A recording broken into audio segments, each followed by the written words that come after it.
All right, free radicals, welcome back. My name is Dave, and this is the Radical Independent. And on YouTube, we'll see what happens with this video. Not too much controversy here.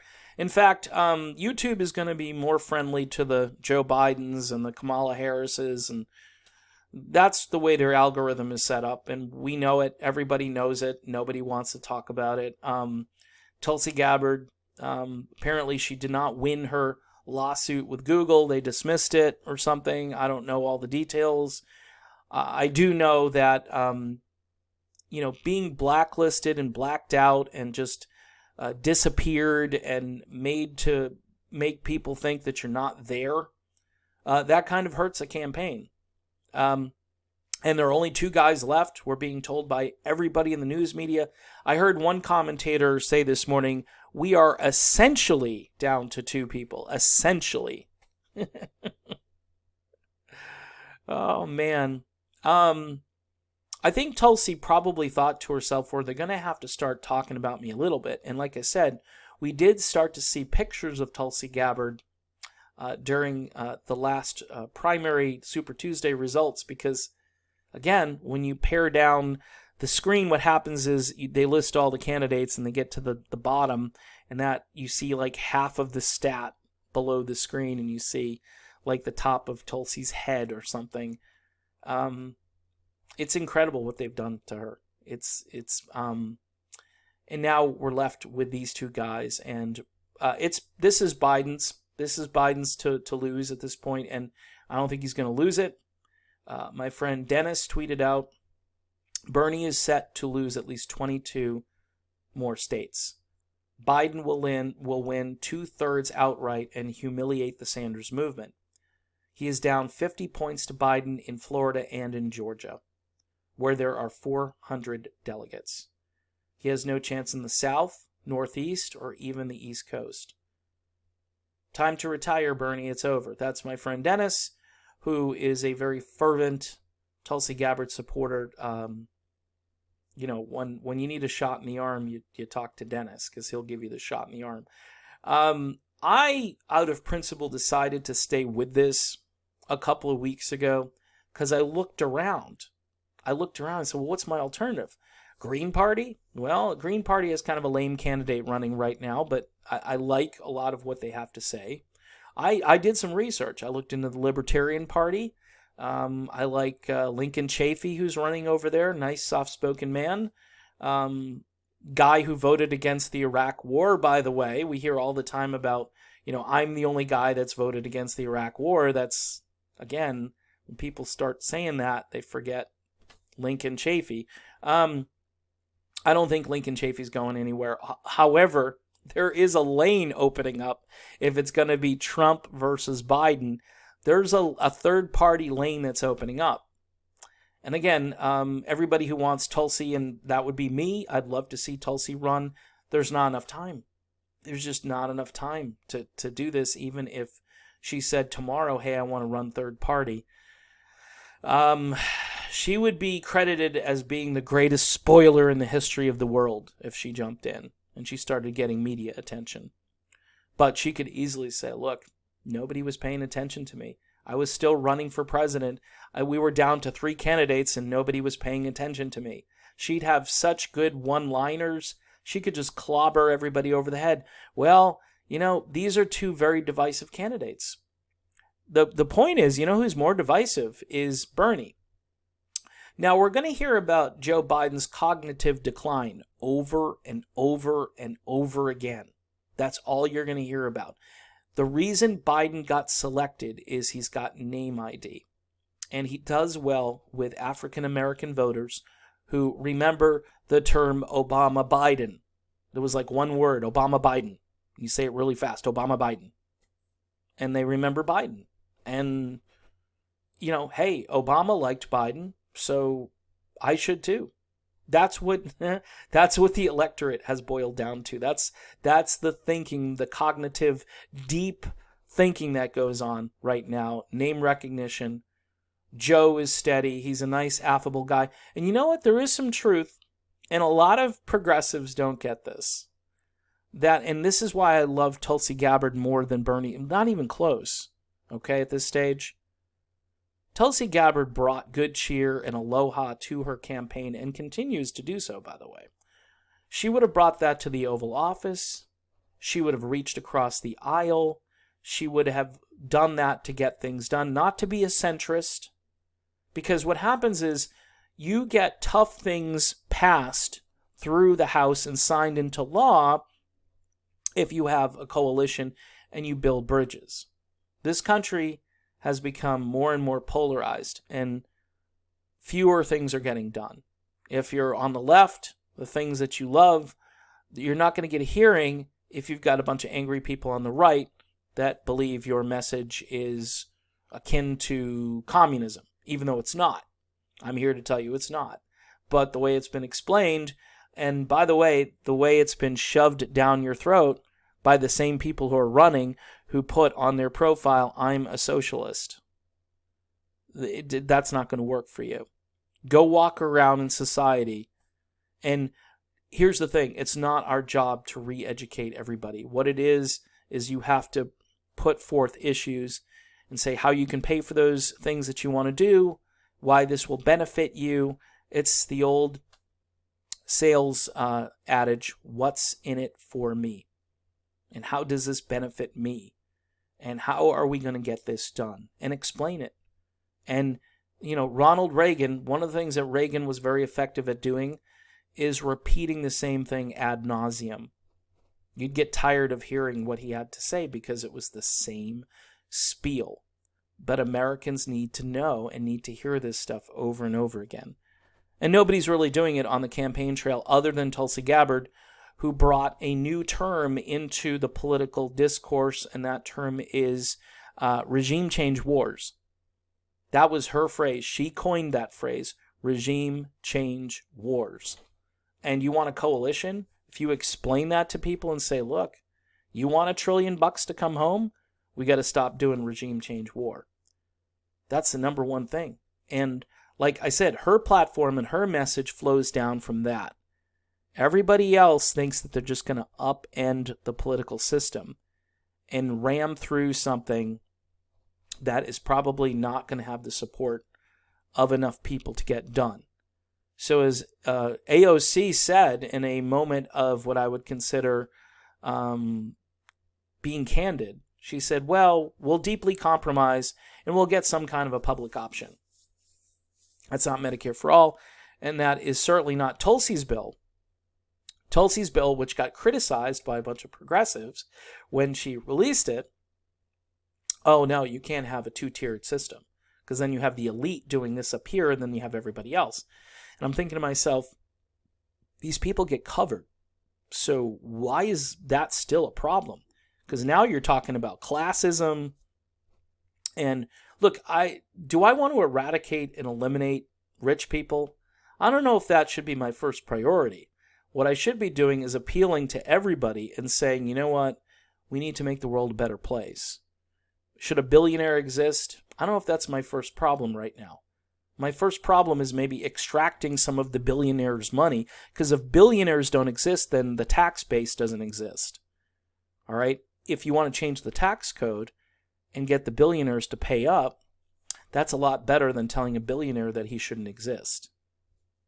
Makes common sense, right? If you want money, if you have no money, if you're telling, just knock it off, we don't want you in our society, then you're not going to have the tax base because the poor people can't pay taxes.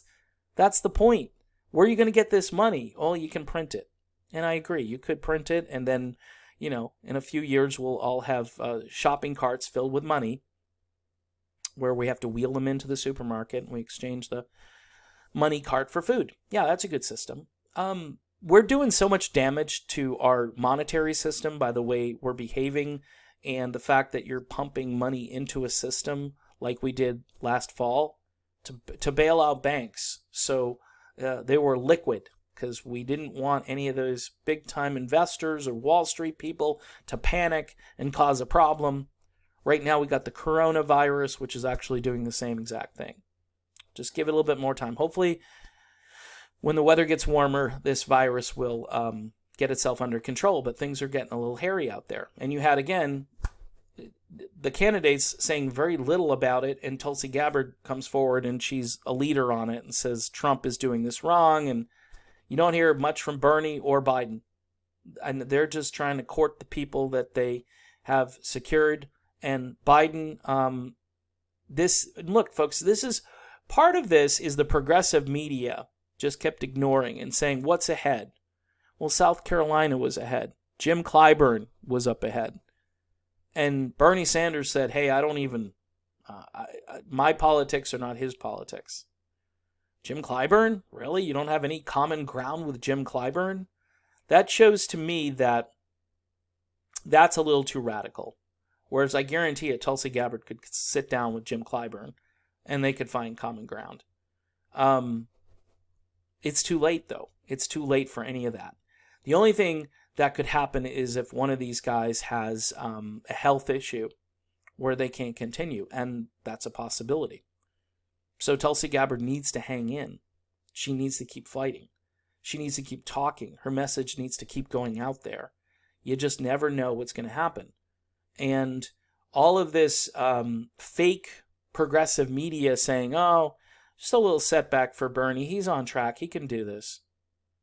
Really? You still have Bloomberg with super deep pockets who said, I'm supporting Biden, and do you think he's not going to support Biden behind the scenes? He basically bought the House of Representatives last time, right? And he said the word I bought, and he paused and he said paid for or supported. He's going to help Joe Biden. There's no question about it.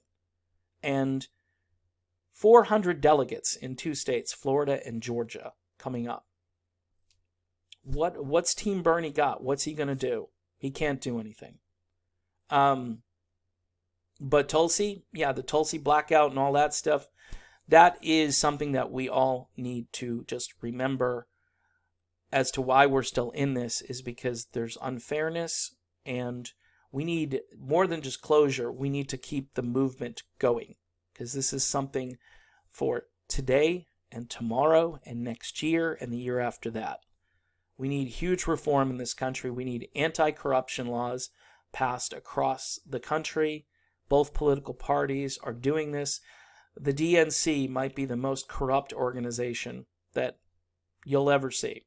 I mean, the stuff that they do, changing debate rules on the fly. I mean, yeah, of course the parameters are going to change, as they always have, because we've got to continue to eliminate this person who would be a firecracker and throw grenades into our nice little tranquil battle between the socialist and the guy who we want elected. We don't want someone else in there to mess that up. And Tulsi, for Bernie fans, Tulsi might have been there to defend Bernie too, a little bit. Well, as she touts why she's so much better than either one of those guys. And she'd do it with good cheer, and she wouldn't call Joe Biden a racist, and any other, pejorative thing that the progressives have been doing, because that attracts more people to your effort by calling people every name in the book. He's a racist. He's a hashtag racist. Okay, great. That's not going to help you. It just won't. It's like saying Trump is dangerous every other word. It's not helping you, because people want someone who's going to fight. One of the reasons Trump won is because he fought. He might have fought for things you don't believe in, but he fought. And Bernie is not a fighter. Bernie capitulates. I said this before. Bernie's folding up shop. He's going to say, well, I need to campaign for my friend Joe. At the end of this, Bernie Sanders will endorse Joe Biden, and he will go out and campaign with and for Joe Biden. And he'll ask his supporters, because we have to stop the most dangerous president in the history of the free world. We have to stop him. So we all need to go out and vote for a guy who can barely get through a sentence and who has run on a bunch of platitudes and recycled Obama-era ideas, which nobody wants at this point, but they don't want chaos. And so that's why they're going to Uncle Joe, because they don't want chaos. And quite honestly, I don't even think they care that Biden is cognitively deficient. That's how bad this presidential campaign is. And that's why, by the way, folks, there's a really, really high chance that Donald Trump is going to win, because Trump will exploit the crap out of either, people on the progressive side, Trump is more afraid of Bernie. And the Biden people are, no, he's more afraid of Biden. Trump ain't afraid of anything. Let's be clear. Donald Trump is not afraid of either of these two guys. He's got one-liners and zingers and nicknames ready to go. Senile Joe. We call him Sleepy Joe. That might go to Senile Joe. And then with Bernie, it's, the commie socialist Bernie. I mean, it's just, and people are going to, guess what? What's the, you've already on record here talking about Castro, unforced error literacy program. Why bring it up?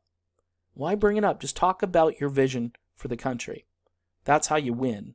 But it's done. It's done. And it's too early for it to be done. It shouldn't be done. But this is how stupid the primary season is in a way. Is it so front loaded for Super Tuesday, and then for Bernie, you got to look around at what states are left, and you got to think, okay, where's he going to pick up a state?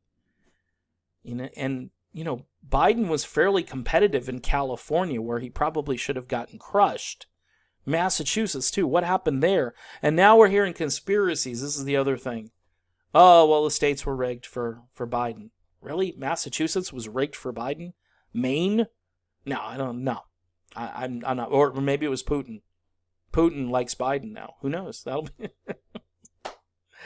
Well, the progressives aren't going to say that Putin likes Biden, but they might. They should, because they should really embrace the Russia narrative. That would be the full circle of political idiocy if the progressives started even the ones that were against the whole Russia narrative, finally figure it out and go, yeah, I think, Russia, definitely, because look at Biden shouldn't have won, and Putin must have been in there, and Putin doesn't like Biden. Putin doesn't care. Putin's got his own worries and his own problems.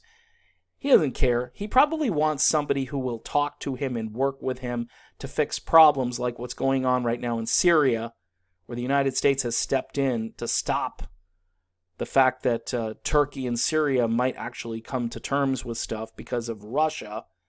Man, and this is the kind of stuff that you need somebody who knows foreign policy like Tulsi Gabbard. But you're going to get two clowns. It's like, which clown do you want? Do you want the clown that is a little on the demented side?